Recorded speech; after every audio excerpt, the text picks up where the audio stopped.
आज president Trump ने कहा कि ईरान के साथ जंग 4 से 5 हफ्ते तक चल सकती है और हो सकता है इस जंग में अमेरिका को अपने कुछ सैनिक गंवाने पड़े। जब अमेरिका इजराइल ने ईरान पर हमला किया था तब ट्रंप फ्लोरिडा में अपने रिजॉर्ट में थे। रिजॉर्ट में ही वॉर का अपडेट देने के लिए सिचुएशन रूम बनाया गया है, जहां पर अमेरिका के जॉइंट चीफ ऑफ स्टाफ के chairman general Dan Caine, secretary of war Peter Hegseth, secretary of state Marco Rubio और CIA के director John Ratcliffe president Trump को लगातार युद्ध का अपडेट दे रहे थे। जब कुवैत में अमेरिका के 4 सैनिक ईरान के हमले में मारे गए तो प्रेसिडेंट ट्रंप ने सिचुएशन रूम से बाहर आकर देश के नाम संदेश दिया। ट्रंप ने कहा कि ईरान के साथ अमेरिका इजराइल का युद्ध अभी लंबा चलेगा और इसमें अभी और अमेरिकी सैनिकों की शहादत भी हो सकती है। Today, CENTCOM shared the news that 3 U.S. military service members have been killed in action. As one nation, we grieve for the true American patriots who have made the ultimate sacrifice for our nation, even as we continue the righteous mission for which they gave their lives. We pray for the full recovery of the wounded and send our immense love and eternal gratitude to the families of the fallen. And sadly, there will likely be more. Before it ends, that's the way it is. Likely be more, but we'll do everything possible where that won't be the case. But America will avenge their deaths and deliver the most punishing blow to the terrorists who have waged war against basically civilization. They have waged war against civilization itself. President Trump ने जो कहा उसका हिंदी अनुवाद आपको बता देता हूं। Trump कह रहे थे कि अमेरिका के 3 सैनिक जंग में मारे गए हैं।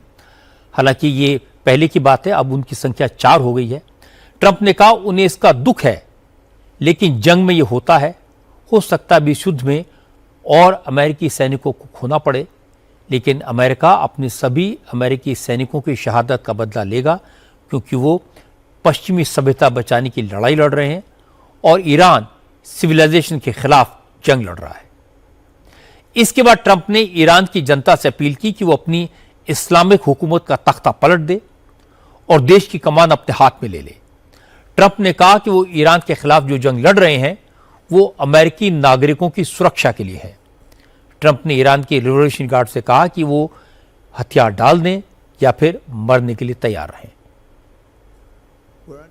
In this massive operation, not merely to ensure security for our own time and place, but for our children and their children, just as our ancestors have done for us many, many years ago. This is the duty and the burden of a free people. These actions are right and they are necessary to ensure that Americans will never have to face a radical, bloodthirsty terrorist regime armed with nuclear weapons and lots of threats. For almost 50 years, these wicked extremists have been attacking the United States while chanting the slogan, "Death to America" or "Death to Israel" or both. I once again urge the Revolutionary Guard, the Iranian military and police, to lay down your arms and receive full immunity or face certain death. It will be certain death. Won't be pretty. I call upon all Iranian patriots who yearn for freedom to seize this moment, to be brave, be bold, be heroic, and take back your country. America is with you. I made a promise to you, and I fulfilled that promise. The rest will be up to you, but we'll be there to help. President Trump कह रहे थे कि उन्होंने Iran के खिलाफ जंग इसलिए शुरू की क्योंकि वो अमेरिका को मौजूदा और आने वाली पीढ़ियों के लिए सुरक्षित बनाना चाहते हैं। उन्होंने कहा ये उनकी जिम्मेदारी है और हर अमेरिकी नागरिक की जिम्मेदारी है। ट्रंप ने कहा कि ईरान की इस्लामिक हुकूमत लगभग 50 साल से अमेरिका के खिलाफ जंग छेड़े हुए है, इसलिए उन्होंने ईरान के सुप्रीम लीडर को मारने का हुक्म दिया था। अब ये ईरान की जनता के ऊपर है कि वो आगे क्या चाहती है। ट्रंप ने कहा अगर ईरान की जनता कमान अपने हाथ में लेती है तो अमेरिका उनकी मदद करेगा। अब सबके मन में सवाल है कि ईरान के खिलाफ अमेरिका और इजराइल की जंग कब तक चलेगी। ज्यादातर एक्सपर्ट्स की राय है कि दोनों तरफ से बेहतर तो यही होगा कि यह जंग जल्दी से जल्दी खत्म हो जाए। अमेरिका ने ईरान की सिविल और मिलिट्री लीडरशिप को ऑलमोस्ट खत्म कर दिया है। इजराइल की इंटेलिजेंस का असेसमेंट है कि उसने ईरान को इतना क्रिपल कर दिया है कि आने वाले वक्त में न वो इजराइल को ज्यादा नुकसान पहुंचा सकेगा और न किसी तरह की न्यूक्लियर पावर बन सकेगा। ईरान भी जानता है कि उसके पास इतनी ताकत नहीं है कि वो लड़ाई को ज्यादा दिन तक सस्टेन कर पाए।